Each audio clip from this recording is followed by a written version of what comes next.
Hello, हाय, कैसे हैं बच्चा लोग? आई होप कि बहुत ही ज़्यादा अच्छे होंगे और देखो चैप्टर 1 का कांसेप्ट हमने पढ़ा दिया था, आपको पता होना चाहिए।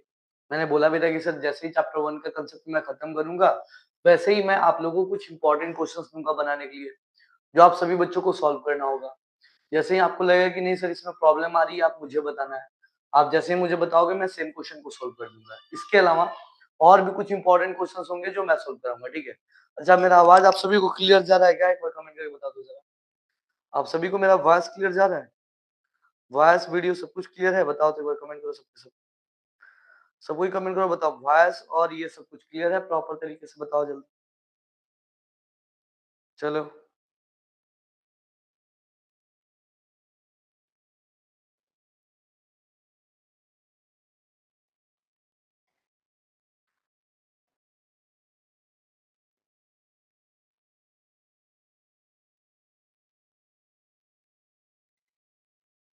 ठीक है तो आज की क्लास में हम लोग कल जैसे मैंने बोला था कि क्लास स्टार्ट होने से पहले एक पीडीएफ आप सभी बच्चों को सेंड कर दूँगा। जिस पीडीएफ को आपको सॉल्व करना है और सॉल्व करके आंसर करना है। ठीक है? तो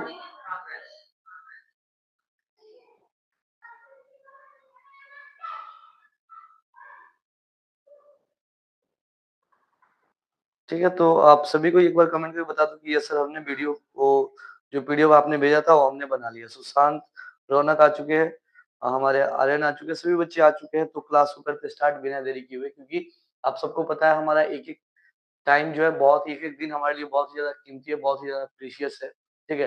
तो टाइम हम लोग ज़ाया नहीं करेंगे, क्लास को हम लोग आगे की ओर बढ़ाते हैं। ठीक है? तो सबसे पहले करना है क्या आप सभी बच्चों को ये पहला क्वेश्चन है यहाँ पे कुछ एमसीक्यू क्वेश्चन है इसका आंसर फटाफट बताना है। आप सभी को सोल्व किए हो ना? इन सारे क्वेश्चंस का एमसीक्यू का आंसर आप लोग फटाफट हमें जवाब दो कि क्या होगा फास्ट। आप सभी बच्चों से मुझे आंसर चाहिए। 1 का क्या होगा, 2 का क्या होगा, 3 का क्या होगा? फटाफट आप लोग कमेंट करो बताओ। फटाफट फास्ट। चलो, कमेंट करो बताओ क्या आंसर होगा? सर कौन-सा वीडियो? अब पीडीएफ हमने भेजा था, ये जो हमारी क्लास शेड्यूल थी इसका पीडीएफ मैंने भेजा हुआ था, आपने नहीं देखा क्या? अच्छा चलो एक काम करो, हमारे व्हाट्सएप पे आप सभी को एक मैसेज करो। हमने एक कम्युनिटी ग्रुप क्रिएट किया है, जहाँ पे आप सभी बच्चों को होमवर्क वगैरह क्या रहेगा मैं प्रॉपर तरीके से भेज दूँगा, ठीक है? जहाँ पे आप बना सकते हो। 903044173889 इस नंबर पे आप सभी बच्चे क्या करेंगे? मैसेज कर देंगे, ठीक है? जैसे ही आप मैसेज करोगे आपको कम्युनिटी ग्रुप में ऐड कर दी जाएगी और वहाँ से आपको जो भी चीज़ें होगी आपके एग्ज़ाम से रिलेटेड हमेशा हम लोग टाइम टू टाइम भेजते रहेंगे, न्यूज़ वगैरह कुछ भी हो समथिंग आपको टाइम टू टाइम दिया जाएगा, ठीक है? घबराना बिल्कुल नहीं है, ठीक है? 1 का ए और 2 का डी। 1 का ए कह रहा है the expression of 5 exponent of 5 in the prime factorization of 3750 is 3750 में 5 की फैक्टराइजेशन करने पे 5 की एक्सपोनेंट क्या आएगी ये आपको बताना है। 3750 है। इसको क्या करेंगे सर हम डिवाइड करेंगे किससे? सबसे पहले 2 से कटेगा sir.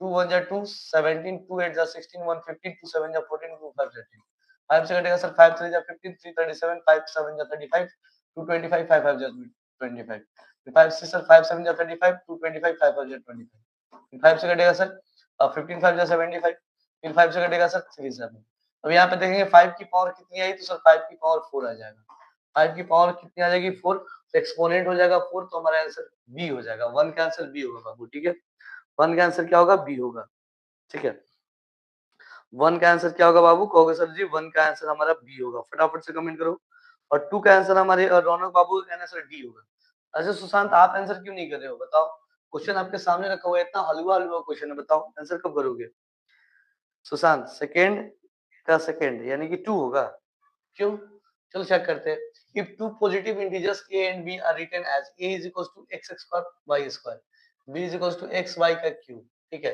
where x and y are prime numbers then LCM ab LCM जो होगा a और b का वो क्या होगा तो देखो LCM में हमेशा क्या करते हैं हाईएस्ट पावर को लिखते हैं किसको लिखते हैं सर हाईएस्ट पावर को लिखते हैं ठीक है तो हाईएस्ट पावर का क्या होगा सर x की पावर 2 है और x की पावर 1 है तो हमारा क्या हो जाएगा सर x की पावर 2 y की पावर 2 और y की पावर 3 है तो सर हमको चाहिए y की पावर 3 तो एक्स स्क्वायर वाई क्यूब कहाँ है तो कहोगे सर डी में है तो 2 का आंसर डी होगा हमारे रौनक बाबू का एकदम करेक्ट आंसर है ठीक है और आर्यन बबुआ नंबरिंग करके कमेंट करिए कि कौन से नंबरिंग का आंसर करे हालांकि आप सी भेजो तो नहीं 1 का करेक्ट है और नहीं 2 का करेक्ट है 3 का चेक करते हैं क्या होगा ठीक है 3 नंबर में कह रहा है the HCF and LCM of 12 21 and 15 respectively यार दोनों की एचसीएफ और एलसीएम क्या होगी आपको बताना है दोनों की एचसीएफ और एलसीएम आपको क्या करना है निकाल के बताना है फटाफट कमेंट करो सबके सब मैं क्या करता हूँ ना, इन सबको सॉल्व करता हूँ, ठीक है।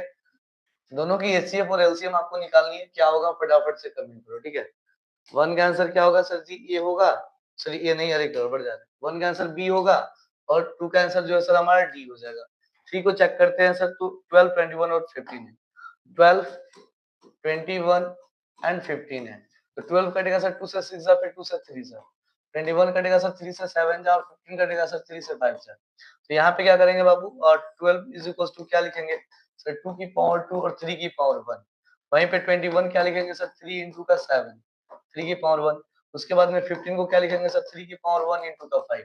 तो क्या करते हैं, जो कॉमन होता है वो हमारा एचसीएफ में आ जाता है, लोएस्ट पावर देखते हैं। ऑलरेडी तीनों में 3 की पावर क्या है सर, सेम है।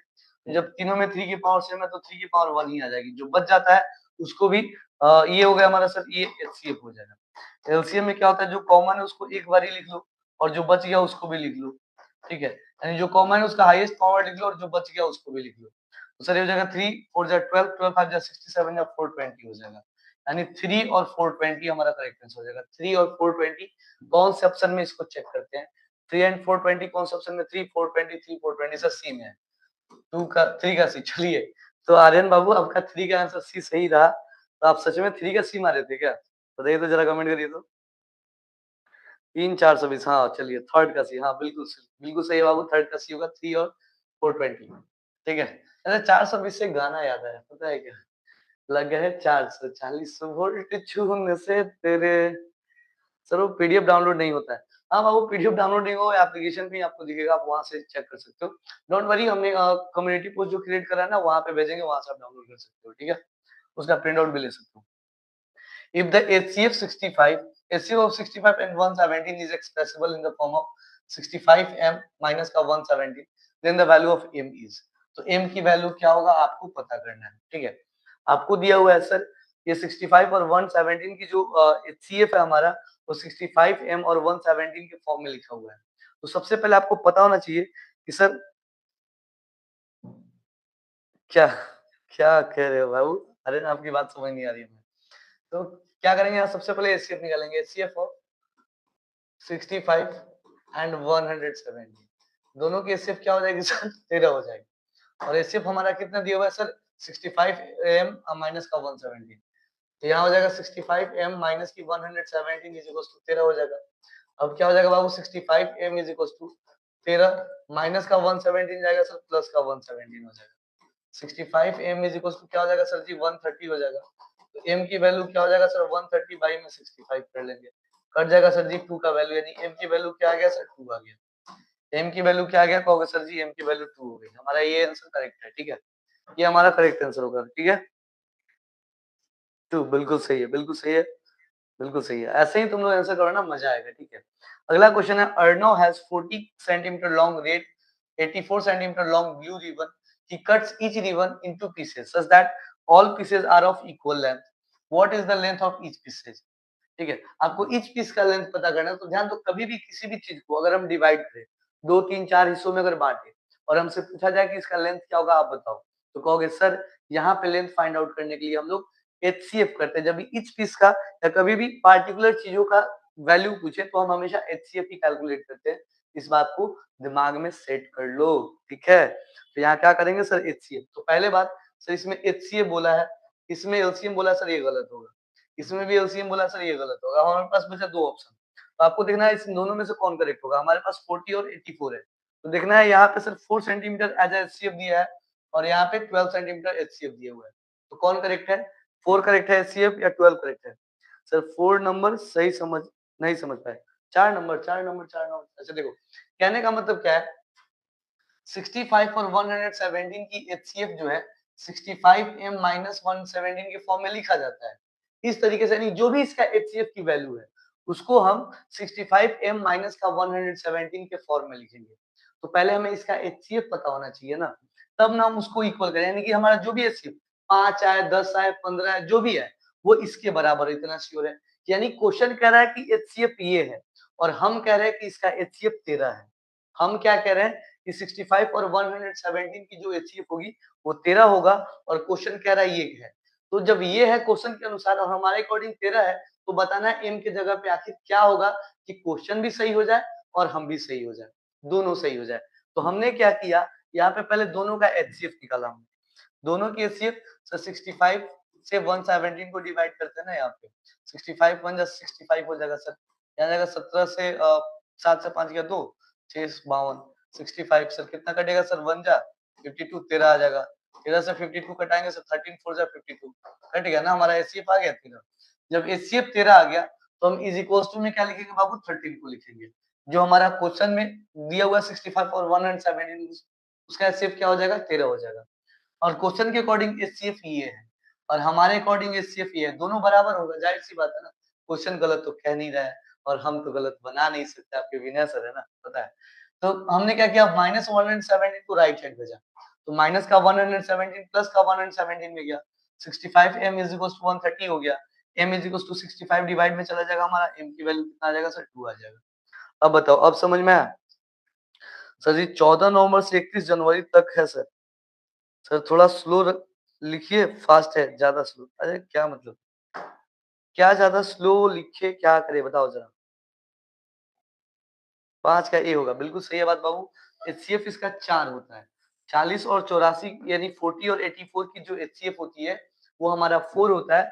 तो ए इज द राइट आंसर। ए हमारा क्या होगा बाबू, करेक्ट आंसर होगा। बताओ समझ में आ रहा है? और सब एग्जाम में पूछा हुआ क्वेश्चन है बाबू, ये सब पूछता है एग्जाम में, ठीक है। ये सारे क्वेश्चंस आपसे एग्जाम में पूछे जाते हैं। ओके, अगला क्वेश्चन हमारे सामने ये रहा, देख लो।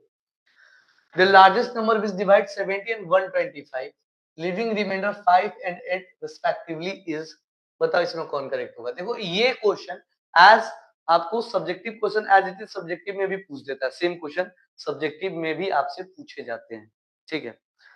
5 नंबर ब्लर दिख रहा है, 5 नंबर ब्लर दिख रहा था क्या?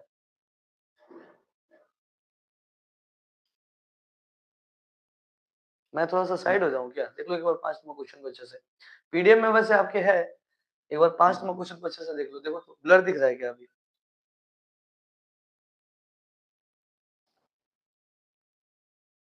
मुझे तो क्लियर दिख रहा है। अब बताओ जरा।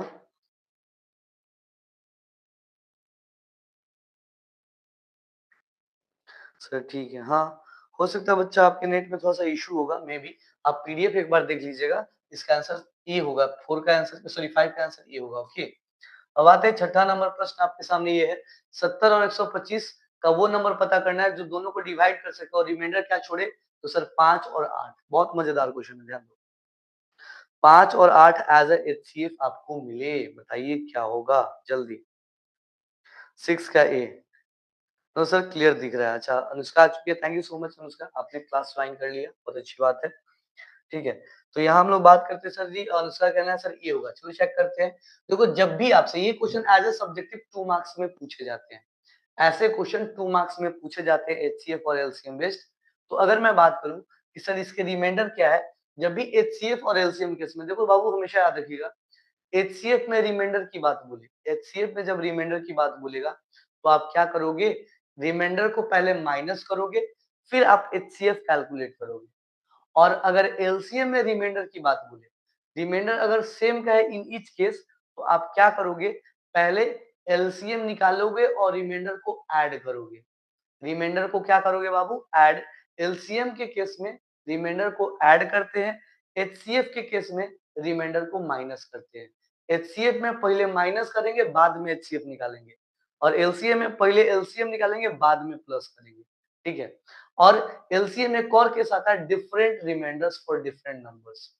तो उस केस में आपको क्या करना है, सारे रिमाइंडर्स को कंसेक्यूटिव नंबर से माइनस करना है।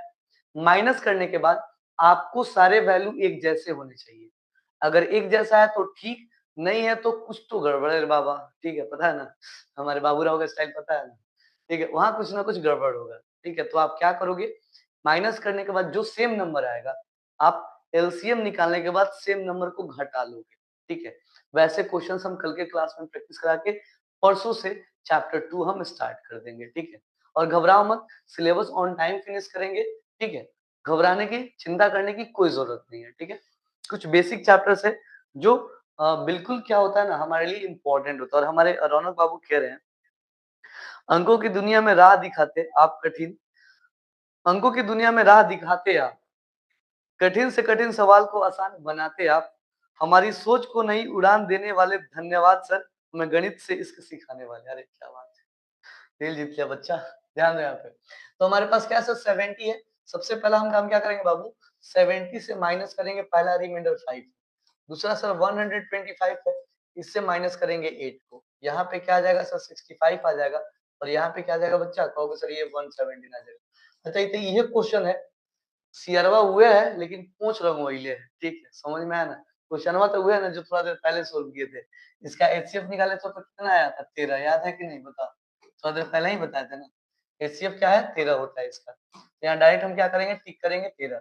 और अगर सब्जेक्टिव में पूछे तो आप क्या करोगे, माइनस करने के बाद में पहले लिखो गिवन नंबर्स आर फलना चिलना, रिमाइंडर्स आर दिस दैट, उसके बाद में माइनस करोगे, नाउ एचसीएफ फाइंड आउट करोगे आप, ठीक है, ऐसे बनाओगे। ऐसे क्वेश्चन है आगे, टेंशन ना लो। यहाँ पे शायरी सुनने आए हो अरे क्या बात, तो गलत बात है। बीच बीच में क्या होता है ना, हम लोग को ये चाहिए होता है मनोरंजन के लिए, ठीक है, मजा आता है, नहीं तो आप बोरिंग फील नहीं करोगे, बताओ। सर 6370 जो है 2 to the power m, 5 to the power n, 7 to the power k और 13 टू द पावर p के फॉर्म में है। आपको m plus n plus k plus p का वैल्यू पता करना है, ठीक है। फटाफट आप लोग कमेंट करो, बताओ बाबू क्या होगा आंसर, जल्दी कमेंट करो। इस वाले क्वेश्चन का आंसर सभी बच्चे जल्दी करेंगे, ओके। 7 का डी, क्या बात है, क्या बात है बालक, बहुत अच्छी बात है। बालक नहीं बालिका। 6370 है, इसको हम लोग क्या करते हैं सर, ब्रेक करते हैं। 6370 है ना, ब्रेक करते हैं हम लोग, क्या आएगा सर, 2 से कटेगा 2 3 जा 6, 2 1 जा 2, 2 8 जा 16 और 2 5 जा 10। फिर सर ये 3 से कटेगा, 3 1 जा 3 0, 3 6 जा 18 और 3 से कटेगा नहीं, माफी चाहते हैं, ये 5 से कटेगा। 5 6 जा 30 सर, 5 3 जा 15 और हो जाएगा सर 35, 5 7 जा 35। फिर 5 से तो कटेगा नहीं सर, ये कटेगा कितना से, 7 से। 7 9 जा 63 और 7 1 जा 7। फिर सर 7 से 13 7 जा 21, यानी 2 की पावर कितनी सर 1, 5 की पावर कितनी सर 1, 7 की पावर कितनी सर 2 और 13 की पावर कितना सर 1। सबके पावर को हमें ऐड कर लेना है, एलिमेंट की जो भी है पावर में ही है ना, 1 प्लस 1 प्लस 2 प्लस 1 कर लेंगे तो हमारा आ जाएगा सर 5, और 5 हमारा करेक्ट आंसर है। 5 हमारा क्या होगा बाबू, करेक्ट आंसर। तो अनुष्का का आंसर सर डी होगा।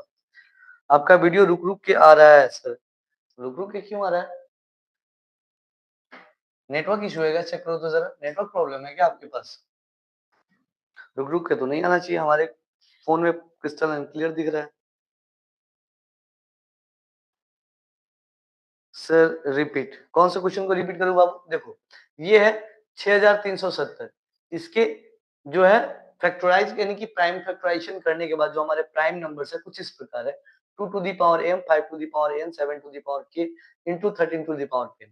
p हमें क्या करना है, m plus n plus k plus p की वैल्यू निकालनी है, यानी हमें करना है क्या है, जो इसके पावर्स है उसको ऐड करना है। इसको ऐड करना है बाबू, पावर्स को, m plus n plus k plus p, m plus n plus k plus p यानी पावर्स को ऐड करना है। तो हमने इसको फैक्टराइज किया, फैक्टराइज करने के बाद हमारे पास ये रिजल्ट आया। तो सर 2 है, 5 है, 7 7 13 है। तो सर 2 की पावर कितनी 1, 5 की पावर कितनी 1, 7 की पावर सर 2 हो जाएगी यहाँ पे, और 13 की पावर कितनी सर 1। अब सारे पावर्स को ऐड कर दो ना, 1 प्लस 1 प्लस 2 प्लस 1 कितना आएगा सर 5। हमको पावर को ऐड करके वैल्यू फाइंड आउट करना है, ठीक है, 5 हो जाएगा हमारा आंसर।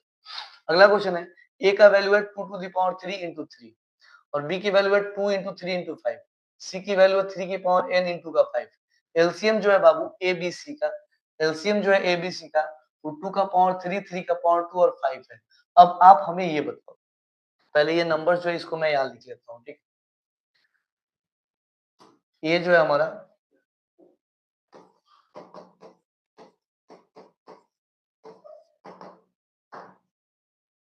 बी जो है हमारा 2 3 5 है, और सी जो है हमारा वो कितना है सर 3 की पावर n into का 5 है। और एलसीएम जो है हमारा ए बी सी का वो कितना है, तो यहाँ हम लोग ध्यान देंगे सर उसका है 2 के पावर 3, 3 के पावर 2 और 5। अच्छा याद करो, हमने बोला था जब भी एलसीएम निकालना होता है तो हम हाईएस्ट पावर को लिखते हैं, किसको लिखते हैं सर, हाईएस्ट पावर जो कॉमन हो। तो सबसे पहले हमें 2 दिख रहा है सर, इन दोनों में है, हाईएस्ट पावर क्या है सर 2 की पावर 3 ठीक है। 3 दिख रहा है सर तीनों में है, लेकिन 3 की हाईएस्ट पावर सर ये 1 है और ये 1 है, ये n है। तो 1 1 जब हमें हाईएस्ट नहीं दिख रहा तो हम n को ही हाईएस्ट मानेंगे। किसको हाईएस्ट मानेंगे? सर n को ही हम हाईएस्ट मानेंगे। 3 की पावर n और 5 की पावर कितनी है सर 1 और इधर देखें तो 2 की पावर 3 है, 3 की पावर 2 है और 5 की पावर 1 है।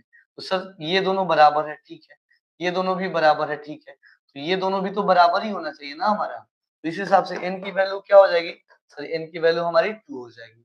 n की वैल्यू क्या हो जाएगा बाबू? कहोगे सर n की वैल्यू जो है हमारा वो 2 हो जाएगा। आई बात समझ में? तो बोलो यस जी सर जी, आ गया समझ में फटाफट से। ठीक है? ठीक है? तो यहाँ पे 2 हो जाएगा बाबू, क्या हो जाएगा 2।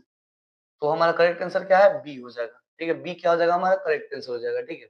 अगला एजर्सन रीजन बेस्ड क्वेश्चन है। इससे हालांकि आपके एग्जाम में एजर्सन रीजन क्वेश्चन चैप्टर 1 से नहीं पूछे जाएंगे, इस बात को आप ध्यान में रखो। फिर भी आपके सामने हमने क्वेश्चन रखा है कि चलो एजर्सन रीजन का कुछ प्रैक्टिस तो होगा ना। प्रैक्टिस जरूरी है कि नहीं? आप ही बताओ। प्रैक्टिस बहुत जरूरी है। आप सारे चैप्टर्स का प्रैक्टिस किए रहोगे तो आपको कोई मार्क नहीं दे सकता, यानी कि आपको कोई हरा नहीं सकता है। ठीक है? अगर चीजों को स्किप करके हम लोग प्रैक्टिस करेंगे तो कहीं भी फंस सकते हैं, कहीं भी उलझ सकते हैं। ठीक है? तो वही हमने क्या किया, यहाँ पे हमारे पास क्या है सर, ये सारे क्वेश्चंस में एजर्सन और रीजंस की बात करें तो एजर्सन दिया हुआ है, if product of two numbers is 5780, HCF is 17, LCM is 340, क्या ये करेक्ट है? करेक्ट है। आपको पता होना चाहिए प्रोडक्ट को कभी भी एचसीएफ से डिवाइड करते, कल की क्लास में मैंने बताया था, आपको याद होना चाहिए। जब प्रोडक्ट को हमें एचसीएफ से डिवाइड करना होता है तो रिजल्ट हमारे पास क्या आता है सर? एलसीएम आता है। कल नहीं परसों के क्लास में आई थिंक कराए थे, ठीक है? परसों के क्लास में कराए थे। तो प्रोडक्ट को हम जब भी एचसीएफ से डिवाइड करते हैं तो रिजल्ट में क्या आना चाहिए सर? एलसीएम आना चाहिए। क्या आना चाहिए बाबू? एलसीएम। तो यहाँ पे हम लोग करेंगे क्या, ध्यान देंगे हमारे पास जो एलसीएम है उसको, सॉरी प्रोडक्ट जो है उसको एचसीएफ से डिवाइड करेंगे। 8 नंबर 1 मोर, जो 8 एक बार फिर से समझाया, ध्यान दो यहाँ पे। ए की पावर क्या है सर? 2 की पावर 3 इंटू 3। बी क्या है सर? 2 into 3 into 5। सी क्या है सर? 3 की पावर n और 5 है। और एलसीएम हमको दिया हुआ है क्वेश्चन में कि एलसीएम ये है। ठीक है? आप बाद बाकी बच्चे इस क्वेश्चन का आंसर करो, तब तक मैं सुशांत को प्रॉब्लम का सॉल्यूशन बता देता हूँ। ठीक है? सुशांत बाबू यहाँ ध्यान दीजिए, हमारे ए है और बी है और सी है। हम क्या करते हैं एलसीएम में हर एक प्राइम नंबर्स को लेते हैं विथ हाईएस्ट पावर। हर एक प्राइम नंबर्स को क्या लेते हैं बट विथ हाईएस्ट पावर। तो पहला प्राइम नंबर इन सब नंबर्स में क्या दिख रहा है सर? 2। 2 की हाईएस्ट पावर क्या है सर? यहाँ 1 है, यहाँ 3 है, तो हाईएस्ट पावर 3 लेंगे। 3 दिख रहा है सर, 3 की पावर 1 है, 3 की पावर 1 है और 3 की पावर n है। अब क्या गारंटी है कि 3 की पावर 1 ही बड़ा होगा? हो सकता है 3 की पावर n बड़ा हो, क्योंकि 1 से बड़ा n हो सकता है ना, maybe as per LCM के रिक्वायरमेंट के हिसाब से। तो हमने क्या किया, यहाँ पे 3 की पावर n ले लिया, क्योंकि हमने ये 3 की पावर 1 तो भाई छोटा ही है, n को हमने यहाँ पे बड़ा मान लिया। तो जब n को हमने बड़ा माना तो 5 की पावर सर यहाँ पे c, सॉरी 5 की पावर दोनों में क्या है सर? 1 है, तो 5 की पावर 1 हमने ले लिया। आप देखो क्वेश्चन में ये एलसीएम दिया है और हमारे अकॉर्डिंग ये एलसीएम है, दोनों एलसीएम तो बराबर मानेंगे ना, क्योंकि क्वेश्चन भी गलत नहीं दिया। क्वेश्चन अगर कह रहा है कि इतना है, सही है भाई है, और हम कह रहे हैं कि नहीं बेटा इतना होगा, हम भी तो गलत नहीं बोल रहे हैं ना। अब आप केविना सर गलत पढ़ाते हैं क्या बताओ? तो यहाँ कहने का मतलब क्या है, ये हमारे अकॉर्डिंग है और ये हमारे क्वेश्चन के अकॉर्डिंग है। अब दोनों को हम क्या किए, कंपेयर किए, तो हमें पता चला 2 की पावर 3, 2 की पावर 3, ठीक है सर, कोई दिक्कत नहीं है। 3 की पावर n है और यहाँ 3 की पावर 2 है। अब ये दोनों बराबर होगा एक ही केस पे, जब n और 2 दोनों बराबर हो जाए, n और 2 बराबर हो जाए, यानी कहने का मतलब n की वैल्यू जो होगी वो बराबर होगा, क्योंकि हमारा स्टेटमेंट और क्वेश्चन का स्टेटमेंट दोनों करेक्ट हो जाएगा कब? जब n हमारा 2 हो जाएगा तब। यानी n की वैल्यू क्या हो सकती है? तो 2 हो सकती है और कुछ नहीं हो सकता है। ठीक है? अगला क्वेश्चन हमारे सामने ये है कि क्या करना है, आपको पता करना है यहाँ पे एजर्सन करेक्ट है या रॉन्ग है। तो इसको चेक करने के लिए सर आपका वीडियो रुक रुक के आ रहा है, पूछिए सबसे। बाबू आप सभी के पास वीडियो रुक रुक के आ रहा है क्या? यस सर, रुक रुक के आ रहा है।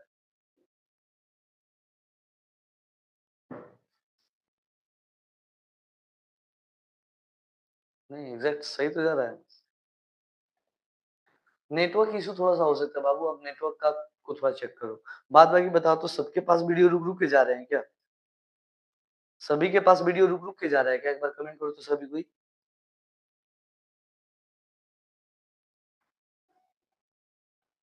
अरे यार ये तो बहुत बड़ा बवाल हो गया, क्या बात है। बीच में एकदम से ये रुक-रुक के क्यों जा रहा है भाई? 1 मिनट रुको 1 मिनट चेक करते हैं वाईफ़ाई कनेक्शन कैसा है मेरा, स्ट्रेंथ कैसा है?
चलो अभी चेक करके बताता हूँ अभी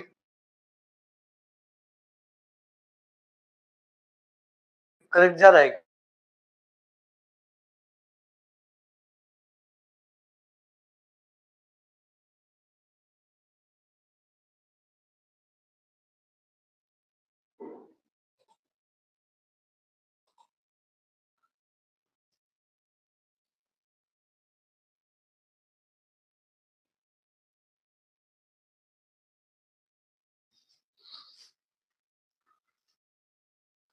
अच्छा, अभी चेक करके बताओ तो सब आवाज़ वगैरह सब कुछ क्लियर जा रहा है कि नहीं जा रहा बताओ?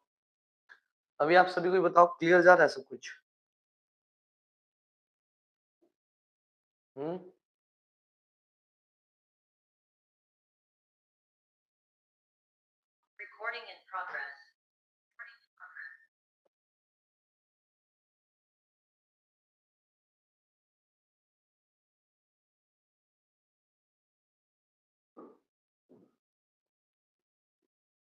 वीडियो वगैरह विज़िबल है कि नहीं आप लोग कमेंट तो ज़रा?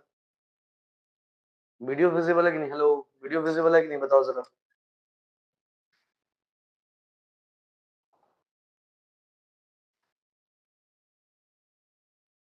अच्छा मैं ये क्लास खत्म होते ही नेटवर्क थोड़ा-सा इश्यू देख लेता हूँ, ठीक है? उसको मैं ठीक करा ले रहा हूँ, ठीक है? जल्द से जल्द उसको ठीक करा ले रहा हूँ ताकि हो सकता है नेटवर्क प्रॉब्लम होगा। अच्छा अभी ब्लर भी दिख रहा है, अभी ब्लर भी दिख रहा है। ओह! अच्छा ये वाला जो टेक्स्ट है ये सब क्लियर दिख रहा है कि नहीं? या मेबी हो सकता है ये जो रिटन है ये एज़ अ इमेज डाला हुआ है तो हो सकता है कि ये ब्लर दिख रहा हो इमेज, ठीक है? वीडियो ही रुक के आ रहा है। Hello, hello, hello, hello. अच्छा चलो ये एमसीक्यू कम से कम हम फिनिश कराते हैं, 10 एमसीक्यू ना आज फिनिश कराते हैं, रुक जाओ।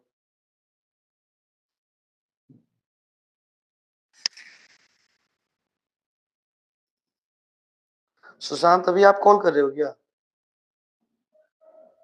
सुशांत बाबू आप अभी कॉल कर रहे हो?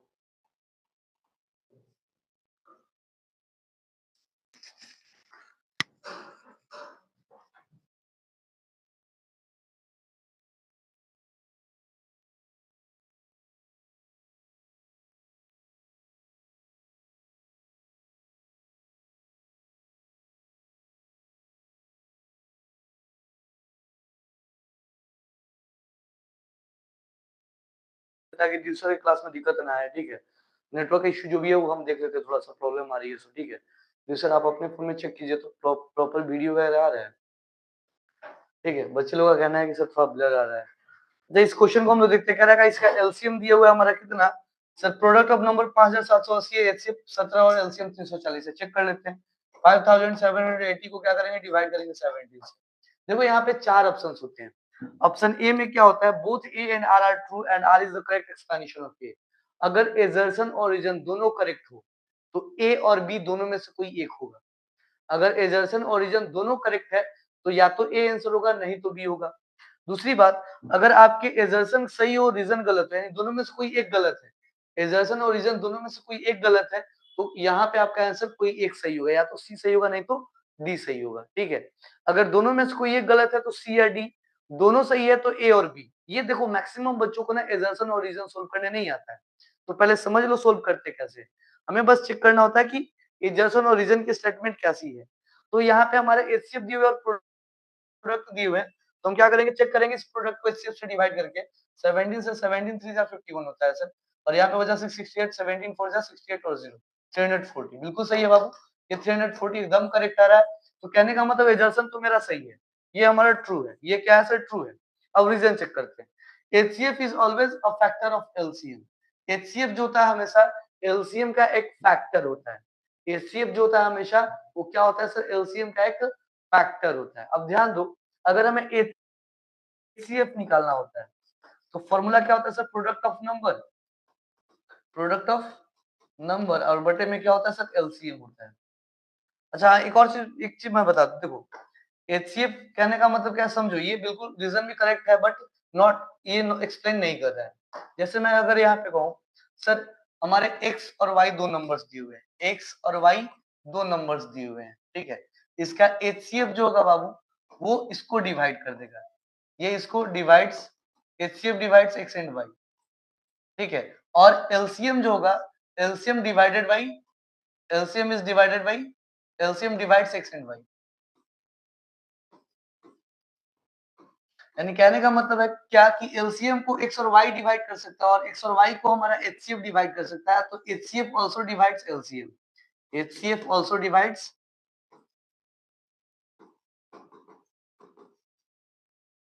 एलसीएम। तो एचसीएफ जो होता है सच में एलसीएम को डिवाइड कर देता है, क्योंकि इस एचसीएफ को, एचसीएफ वो होता है जो गिवन नंबर्स को डिवाइड करे, और एलसीएम जो वो होता है जो गिवन नंबर से डिवाइड हो जाए। तो ये बात हमेशा आपको ध्यान में रखना है। क्या ध्यान रखना है कि sir HCF is always a factor of LCM, HCF is always a factor of LCM. All okay sir, अभी ठीक है, सही है, चलो ठीक है, कोई बात नहीं, अभी ठीक है तो सही है, अच्छी बात है।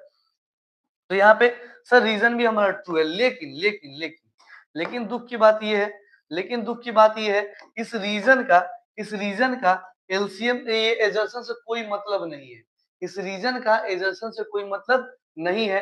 यानी कि दोनों अपने अपने जगह पे सही है, बट रीजन हमारे एजर्शन का करेक्ट एक्सप्लेनेशन नहीं है, तो हम आंसर क्या चूज करेंगे sir ji? B is the right answer. B हमारा क्या हो जाएगा बाबू? करेक्ट आंसर हो जाएगा। एजर्शन भी सही है, रीजन भी सही है, लेकिन रीजन जो है एजर्शन का करेक्ट एक्सप्लेनेशन नहीं है, तो हमारा बी करेक्ट आंसर होगा, ठीक है। अगले आंसर पे आता, अगले क्वेश्चन पे आता है बाबू। अगला क्वेश्चन 10 नंबर हमारे पास ये है, if the following questions a statement of assertion a is followed by same question है, यहाँ पे assertion समझो, 6 की पावर n ends with the digit 0 where n is a natural number। ये तो कतई सही नहीं है, ये तो बिल्कुल ही गलत है। तो जब एजर्शन गलती है तो रीजन पे हम काला माथा पट के बताओ। देखो 6 की पावर n नेवर एंड्स विद 0, आपको ये बात अच्छे से पता होनी चाहिए, नेवर एंड्स विद 0, ये कभी 0 से समाप्त नहीं हो सकता है, कभी 0 पे एंड नहीं कर सकते। जैसे 6 की पावर 1 डालो कितना आएगा सर? 6। 6 की पावर 2 डालो कितना आएगा सर? 6 into 6 आ जाएगा 36। 6 की पावर 3 डालो सर 6 इंटू 6 इंटू 6 216 आ जाएगा। देखो कितना हो पावर आप डालो, ये जीरो पे कभी एंड नहीं कर सकता है, तो एजर्सन हमारा रॉन्ग है। ये हमारा क्या है सर, ये रॉन्ग है, ये फॉल्स है। जब ये फॉल्स है, एजर्सन फॉल्स है, तो सीधे आंसर हम चूज करेंगे डी। एजर्सन सर हमारा फॉल्स है और रीजन हमारा ट्रू है। ठीक है, सीधे आंसर डी हम चूज करेंगे। रीजन के बारे में हम माथा पीछी करने नहीं जाएंगे, देखेंगे और डिसाइड करेंगे, बात खत्म। ठीक है, देखेंगे और क्या करेंगे, डिसाइड करेंगे। और रौनक बाबू बोलिए, कोई दिक्कत आ रही है आपको? आया समझ में तो बोलिए सर, आ गया। अभी भी रुक के आ रहा है सर, ये तो एनसीईआरटी का क्वेश्चन है ना? हाँ बिल्कुल एनसीईआरटी का ही क्वेश्चन है बाबू। अब ध्यान देते हैं यहाँ पे अगले क्वेश्चन की ओर। अगला क्वेश्चन हमारे पास ये है sir, explain why 2 to the power 3 2 into 3 into 5 plus 5 5 into 7 into 11 plus का 7 into 5 are common composite numbers. अभी बताओ, अभी क्लियर जा रहा है कि नहीं? ये कंपोजिट नंबर से आपको चेक करके बताना है। ठीक है, ये कंपोजिट नंबर है या नहीं चेक करके बताना। बाबू देखो, थोड़ा सा नेटवर्क इशू हो सकता है आपके पास भी, कि हमारे पास सारी चीजें क्लियर क्रिस्टल और क्लियर दिख रहा है। हमारे पास हर एक चीजें क्रिस्टल और क्लियर दिख रहा है। तो इसको हम कैसे चेक करते हैं, इसको जरा हम लोग ध्यान देते हैं। ठीक है, ओके। अब यहाँ पे इसके सॉल्यूशन पे आता हूँ। ठीक है,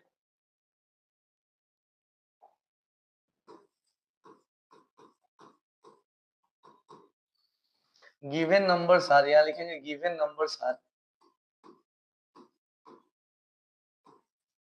क्या है, तो सर 2 इंटू का 3 है, इंटू का 5 है, प्लस का 5 है, एंड दूसरा क्या है सर, वो है 5 इंटू का 7 इंटू का 11 इंटू का 7, सॉरी प्लस का 7 प्लस का 7 इंटू का 5 है। ठीक है, ये दूसरा नंबर है। तो देखो, कोई भी नंबर कंपोजिट कब कहलाता है, जब उसको मतलब उसके पास दो से ज्यादा फैक्टर हो। अगर किसी नंबर के पास सिर्फ दो फैक्टर, फॉर एग्जांपल 5, 5 के पास सिर्फ दो ही फैक्टर होता है, 1 और 5, इसको 1 इंटू 5 के फॉर्म में लिख सकते हैं। 7 के पास दो ही फैक्टर होता है, 1 इंटू 7 लिख सकते हैं। 11 के पास दो ही फैक्टर होता है, 1 इंटू 11 लिख सकते हैं। 13 के पास दो ही फैक्टर होता है, 1 इंटू 13 लिख सकते हैं। 1 इंटू 13 लिख सकते हैं। तो ये सब के सब क्या है, सब के सब सर प्राइम नंबर्स है। सब के सब क्या है बाबू? कहोगे सर ये सब के सब प्राइम नंबर्स है। ये सब के सब क्या है सर, प्राइम नंबर से। लेकिन अगर मैं कोई ऐसा नंबर दे दूं जिसको एक नहीं दो तीन फॉर्म में लिख सकते हैं, प्रोडक्ट के फॉर्म में, तो प्राइम नंबर्स नहीं कहलाएंगे, वो क्या कहलाएंगे सर, कंपोजिट नंबर्स कहलाएंगे। लाइक अगर मैं 20 की बात करूं, तो सर इसको 1 इंटू 20 भी लिख सकते हैं, 2 इंटू का 10 भी लिख सकते हैं, सर 4 इंटू का 5 भी लिख सकते हैं। तो बताओ ये प्राइम है कि कंपोजिट है, कमेंट करके बताओ। अगर मैं यहाँ पे कहूँ 14 को, सर 1 इंटू 14 लिख सकते हैं, 2 इंटू का 7 लिख सकते हैं। तो बताओ ये प्राइम है या कंपोजिट है, बताओ फटाफट। ये 20 और 14 प्राइम है या कंपोजिट है? आप सभी बच्चे से रिक्वेस्ट है कि भाई कमेंट करके बताओ हमें जवाब।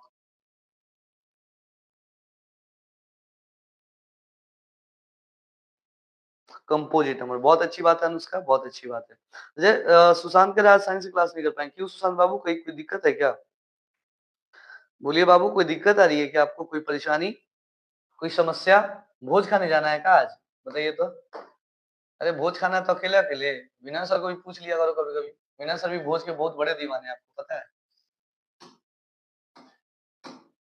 अब यहाँ पे हम क्या करेंगे सर, गिवन नंबर्स हमारे पास दिए हुए हैं, इसको हमें कंपोजिट दिखाना है। कंपोजिट मतलब इसके पास एक्स्ट्रा फैक्टर है, ये हमें प्रूफ करना है। ठीक है, तो यहाँ पे हम क्या करेंगे सर, यहाँ पे हम कर सकते हैं कॉमन। सबसे पहले यहाँ पे क्या करेंगे, सिंस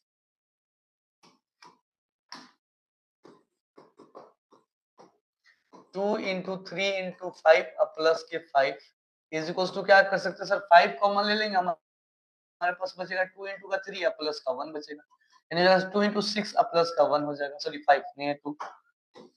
अरे यार, 2 नहीं होगा, यहाँ पे 5 होगा, माफी चाहते हैं। इसको लिख सकते हैं 5 इंटू 2 3 6 प्लस का 1, यानी कि हो जाएगा सर 5 इंटू का 7। क्या होगा बाबू, 5 इंटू का 7। उसके बाद में आता है अगेन अगेन अगला नंबर क्या है सर, 5 इंटू का 7 इंटू का 11 प्लस का 7 इंटू का 5। इन दोनों में से क्या कॉमन आ सकता है सर, 7 और 5, 7 और 5 दोनों में दिख रहा है हमको, तो 7 और 5 दोनों से हम कॉमन निकाल लेंगे। हमारे पास क्या बचेगा, तो सर हमारे पास बचेगा सिर्फ और सिर्फ फर्स्ट वाले नंबर में 11 बचेगा, और सेकंड वाले टर्म्स में कुछ नहीं बचा तो सर 1 बचा। सेकंड वाले टर्म्स में कुछ नहीं बचा तो क्या बचा? सर जी 1 बच गया। 7 5 जा क्या हो जाएगा बाबू? कहोगे सर 35, 11 प्लस 1 क्या हो जाता है सर 12। यानी कि इसको लिख सकते हैं 35 इंटू का 12। अब बताओ बच्चा, क्या ये दोनों प्राइम नंबर है या कंपोजिट नंबर है? कंपोजिट है तो क्यों कंपोजिट है, इसका रीजन बताओ। ये दोनों अगर कंपोजिट है तो क्यों है, इसका आप लोग रीजन कमेंट करो फटाफट फास्ट।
पे ये दोनों के दोनों कंपोजिट नंबर्स कहलाएगा। क्यों कहलाएगा? क्योंकि इन दोनों के पास क्या है सर? एक्स्ट्रा फैक्टर है। इन दोनों के पास क्या है सर? एक्स्ट्रा फैक्टर्स है। तो यहाँ पे लिखेंगे both numbers have extra factor other than 1 and number itself, other than 1 and number itself, number itself. Hence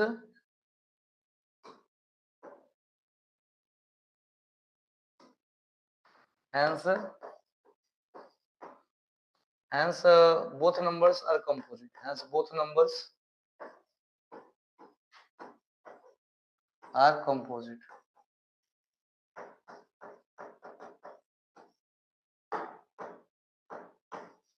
ठीक है, इसका मतलब दोनों नंबर क्या है सर? कंपोजिट। अभी कमेंट करके बताओ समझ में आया या नहीं, फटाफट कमेंट करो बाबू। आप लोग कमेंट करो, बताओ कि दोनों समझ में आया या नहीं। और देखो आप लोग कॉपी लेके बैठे हो कि नहीं बैठे हो, फटाफट बताओ। कौन कौन बच्चा है जो कॉपी लेके बैठा है, ये बताओ जल्दी। कौन कौन बच्चा है जो कॉपी लेके बैठा है? हैंड रेज करो सबके से। कॉपी अगर लेकर के बैठे हो तो हैंड रेज करो। यस सर, आ गया समझ में? बहुत अच्छी बात है, बहुत अच्छी बात है। चलो ठीक, अब अगले क्वेश्चन की ओर बढ़ते हैं बाबू। अगला क्वेश्चन हमारा क्या है? तो कहोगे sir two numbers are in the ratio 2:3 and their LCM is 180, what is the HCF of this numbers? दोनों नंबर की एचसीएफ क्या होगा अगर दोनों की एलसीएम क्या है सर? 180 है। तो सबसे पहला बात आपको ये बात पता होना चाहिए। सुशांत बाबू आप कॉपी लेकर के नहीं बैठोगे क्या? सुशांत आप बिना कॉपी के बैठे हो क्या? अच्छा रिपीट, हमारे आर्यन बाबू का कहना है सर रिपीट कर दीजिए। ठीक है बच्चा, रिपीट करते हैं, ध्यान दो यहाँ पे। 2 इंटू 3 इंटू 5 प्लस का 5 है सर। हम क्या कर लेते हैं, इन दोनों में से 5 कॉमन कर सकते हैं। यहाँ पे दो टर्म्स है, तो अगर सर कौन कौन से दो टर्म्स है? तो ये पहला टर्म है, ये दूसरा टर्म है। दोनों टर्म में देखोगे तो सर 5 है दोनों में। 5 कॉमन कर लिया हम। फर्स्ट वाले में क्या बचेगा? 5 लेने के बाद 2 इंटू 3 बचेगा प्लस, यहाँ तो 5 सर गायब हो गया, यहाँ से 5 गायब हो गया, क्या बचेगा बाबू? 1 बचेगा। तो 2 3 जस्ट 6 प्लस का 1 7 हो जाएगा हमारा। ठीक है, तो सर 5 इंटू 7 आ गया। यानी कोई भी नंबर का एक्स्ट्रा फैक्टर रहेगा ना, तो 1 और नंबर को छोड़ के कुछ भी हो सकता है। सर 3 इंटू 7, 9 इंटू 11, 5 इंटू 3, कुछ भी हो सकता है। ठीक है, तो इस स्टेटमेंट से समझ में आया कि इस नंबर के पास दो एक्स्ट्रा और फैक्टर है, 5 और 7। दो और एक्स्ट्रा फैक्टर है 5 और 7, इसका मतलब एक कंपोजिट है। 1 और खुद को छोड़ के कुछ भी मिल गया, मतलब क्या है? कंपोजिट है। यहाँ पे देखिए तो सर ये हमारा एक टर्म्स हुआ और ये हमारा दूसरा टर्म हुआ। इसमें भी 7 5 है, इसमें भी 7 5 है। हमने 7 5 कॉमन कर लिया।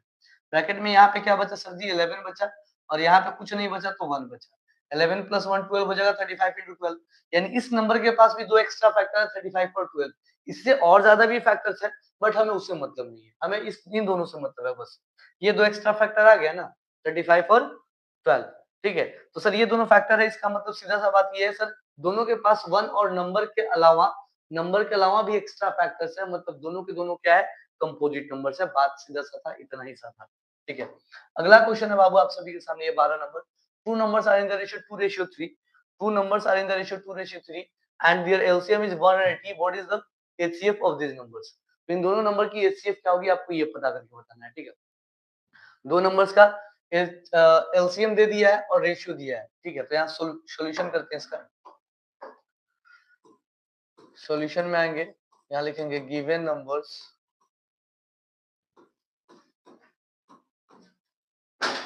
Are in the ratio 2:3। तो लेट फर्स्ट नंबर बी, जब भी नंबर रेशियो में आपको पता हो तो हम उसको x का मतलब क्या करते हैं, देखो रेशियो कब आता है, जब कुछ ना कुछ प्राइम फैक्टर है, इन दोनों का कुछ ना कुछ कॉमन फैक्टर डिडक्ट रिड्यूस हुआ रहता है, तब जाके हमारे पास एचसीएफ आता है। ठीक है।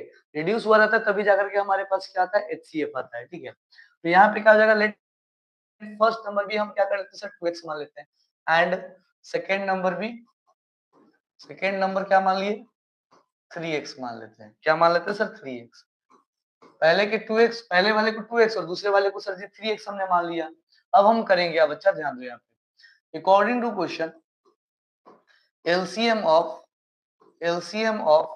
2x and 3x is equals to 180। दोनों नंबर्स की जो LCM है वो क्या है सर, 180 है। ये क्वेश्चन कह रहा है, मैं नहीं कह रहा हूँ, ये क्वेश्चन खुद कह रहा है कि इन दोनों नंबर्स की जो LCM है वो 180 यानी 180 है। अब समझने वाली बात क्या है कि सर अगर दोनों का LCM अगर 180 है, LCM अगर दोनों की 180 है, तो आप खुद बताओ ये 2x और 3x का जो LCM होगा आपके अकॉर्डिंग क्या होगा, ये बता दो। 2x और 3x की LCM आपके अकॉर्डिंग क्या होगा, आप ये भी बता दो। चलो जल्दी कमेंट करो। ये 180 तो क्वेश्चन कह रहा है कि भाई इन दोनों की एचसीएफ क्या है, 180 है। बट आप क्या कह रहे हो, आपकी क्या एचसीएफ है ये बता दो, आपकी क्या राय है बताओ। ये 2x और 3x, हम बार बार एक ही बात रिपीट कर रहे हैं, क्वेश्चन जो कहता है और हम जो कहते हैं दोनों को इक्वल कर लेते हैं। क्वेश्चन जो देगा और हम जो कहेंगे दोनों को हम इक्वल कर लेंगे, और इक्वल करने के बाद जो हमारी अननोन क्वांटिटी होती है उसको हम पता कर लेते हैं। तो बता दो बेटा 2x और 3x की एचसीएफ क्या होगा। लाइव शेड्यूल भेज दीजिए सर। अब देखो लाइव शेड्यूल ऑलरेडी शेड्यूल रहता है, वो आप जैसे ही लाइव यहाँ से स्टार्ट होगा ना, आपको वहां पे लाइव का आइकॉन दिखने लगेगा, आप क्लिक कर लेना। ठीक है, डायरेक्टली। ठीक है। ओके। तो कहने का मतलब सर ये 2x और 3x कैल्शियम क्या आ गया सर, 6x हमारे अनुसार कमेंट आ गया, बिल्कुल सही है बाबू। 6x होगा जो 180 के इक्वल होगा। तो इस हिसाब से x की वैल्यू क्या हो जाएगी सर, 180 अपॉन का 6 कट जाएगा सर, कितना आ जाएगा 30 आ जाएगा। तो फर्स्ट नंबर क्या हो गया, होगा सर फर्स्ट नंबर हमारा हो गया सर वो 2x है सर, यानी कि 2 इंटू का 30 हो गया सर, वो हो गया हमारा 60। सेकेंड नंबर जो है हमारा बच्चा वो क्या हो गया, तो सर सेकेंड नंबर जो हो गया हमारा वो ये हो गया सर 3x, यानी 3 इंटू का 30 यानी कि हो गया सर 90। अब क्या करेंगे, नाउ नाउ अब हम क्या करेंगे सर, एचसीएफ निकालेंगे। एचसीएफ ऑफ 60 एंड 90, इन दोनों की एचसीएफ क्या होगी आप बताओ, इन दोनों की एचसीएफ क्या होगी। तो सबसे पहले ध्यान दो 2x 2 into 30 is equal to 60 आया है, 3x 3 into 30 is equal to 90 आया है। दोनों में कॉमन कौन दिख रहा है, कहोगे सर 30 तो दोनों में कॉमन दिख रहा है। और एचसीएफ तो वही वैल्यू होता है ना जो दोनों में दिखे। साइड सर, अच्छा साइड हो जाए कोई बात नहीं, देख लो यहाँ पे। एचसीएफ तो हमारा वही होता है ना जो दोनों में कॉमन दिखे। तो दोनों में कॉमन कौन दिख रहा है सर, 30 दिख रहा है। तो 30 हमारा क्या हो जाएगा एचसीएफ, और हमसे यही पूछा गया है। ठीक है, हमसे यही पूछा गया है। यस राज यदुवंशी, क्या बालक, बहुत टाइम पे आ रहे हो, क्या बात है। अब के याद आई लव सर, क्या है।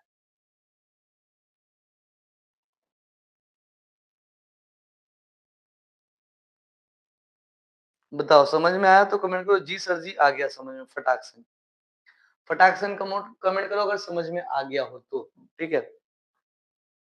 और इसके बाद नेक्स्ट क्वेश्चन हमारा है 13 नंबर, इसको हम लोग देखेंगे जरा। 13 नंबर क्वेश्चन क्या कह रहा है, कह रहा है so that any number of the form 6 to the power n where n belongs to natural number can never ends with digit 0। देखो इस सिंबल को हम कहते हैं बिलोंग्स टू। बिलोंग्स टू ये 11th में इसका बड़ा यूज है, भर भर के यूज है इसका। सेट्स पढ़ोगे ना तो इसमें भर भर के यूज है इसका। तो कह रहा है n belongs to capital N, यानी कि हमारा n जो है नेचुरल नंबर है। अब आपको प्रूफ करके बताना है कि ये 6 की पावर n जो है कभी भी 0 पे एंड नहीं कर सकता है। आप सभी कर पाओगे क्या?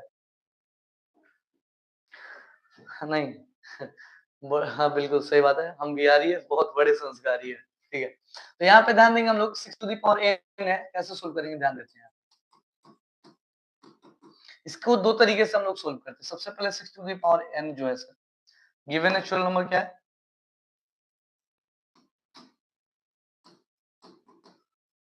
गिवन नंबर क्या है sir? 6 to the power n है। वेयर n क्या है सर? नेचुरल नंबर है।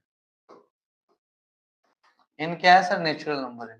तो देखो भाई, किसी भी नंबर का पावर कुछ भी हो, वो डिजिट 0 पे एंड तभी कर सकता है जब उस नंबर का प्राइम फैक्टर्स क्या हो, 2 और 5 का होना जरूरी है। 2 और 5 के अलावा कुछ हो हमें कोई मतलब नहीं है, लेकिन 2 और 5 का होना जरूरी नहीं, बहुत ज्यादा जरूरी है। ठीक है। तो यहाँ 6 की, तो यहाँ लिखेंगे sir since 6 is equal to क्या लिख सकते हैं सर? 2 इंटू का 3। तो the prime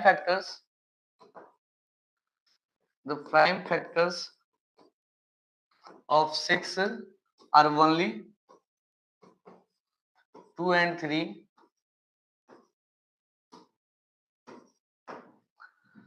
2 and 3. It do not sorry,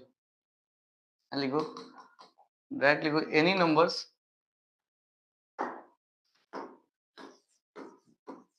any numbers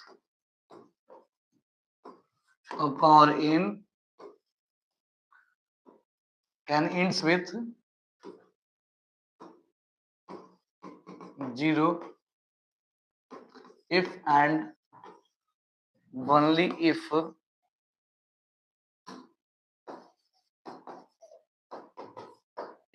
the number has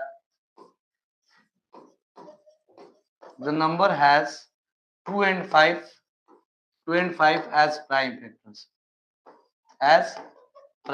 factors.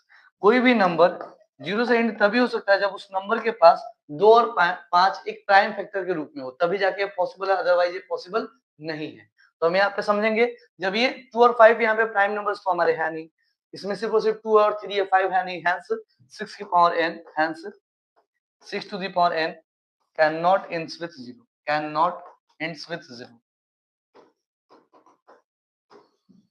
ये 0 के साथ कभी एंड्स नहीं करता, प्रूफ बात करता हूँ। अच्छा, एक और तरीका मैं बता देता हूँ कि 6 की पावर n, अगर ऐसे नहीं आ रहा है बनाने तो आप ऐसे भी कर सकते हो। हाँ, रुक जाओ। 6 टू द पावर n है, तो सर कहने का मतलब ये 0 से एंड करेगा नहीं, चेक करेंगे। तो n हमारा नेचुरल नंबर है सर, 1 2 3 4 5 ऐसे डाल सकते हैं ना। तो if n is equal to 1 डालेंगे, हमारा क्या हो जाएगा सर? 6 टू द पावर 1 6 हो गया। If n is equal to 2 डालेंगे सर, 6 की पावर 2 हो जाएगी, 6 into का 6 यानी कि 36 हो जाएगा। If n is equal to हम क्या डालेंगे सर? 3 डालेंगे, 6 टू द पावर 3 6 into 6 हो जाएगा सर, 216 आ गया। तो फ्रॉम अबव ऑब्जर्वेशन, आप सीधे लिखोगे from above observation we found that 6 to the power n can not ends with 0 for any natural number n। ये भी एक तरीका है, इस तरीके से भी आप सोल्व कर सकते हो, जो सबसे हलवा तरीका है। मैक्सिमम बच्चों को ये बहुत ज्यादा पसंद आता है। ठीक है, कोई बात नहीं बाबू, चलो ठीक है। अभी क्लास अच्छा लगा कि नहीं अभी का? अभी देखो, अभी इसमें बहुत सारे क्वेश्चंस बाकी है, और इसके अलावा भी और सारे क्वेश्चंस है जो मुझे कराना है, ध्यान दो यार। अभी इसमें ये कौन सा क्वेश्चन था आपका? क्वेश्चन नंबर था ये 13। 7 क्वेश्चन इसमें के रिमेनिंग बच गए हैं, और भी बहुत सारे क्वेश्चंस है जो इस चैप्टर से रिलेटेड है, जो मुझे कराना है। तो कल के क्लास में वे सारे क्वेश्चंस को मैं ऐड करूंगा, और कल के क्लास में मैं लेकर के आऊंगा आप सभी बच्चों के सामने। तो आज के लिए इतना ही। बाकी के जो 7 क्वेश्चन आप लोग घर पे बना लोगे किसी भी तरह करके, और मैंने जो बोला कि मेरे नंबर पे आप मैसेज करो 9304417389, आप इस नंबर पे, इस व्हाट्सएप पे मैसेज करो, ताकि मैं आपके नंबर को क्या करूं, कम्युनिटी जो हमारी कम्युनिटी ग्रुप बनी हुई है उसमें ऐड कर सकूँ और कोई भी इन्फॉर्मेशन, कोई भी चीज़ें हो, मैं वहाँ से आपको शेयर कर सकूँ, ठीक है? ओके, ठीक। तो आज के लिए इतना ही। Thank you so much and Jai Hind आप सभी को। मिलेंगे आपके साथ फिर कल सेम टाइम पे मैथ्स की क्लास में और 1 घंटे बाद फिर से मिलते हैं हिंदी क्लास में। Okay, bye bye everyone.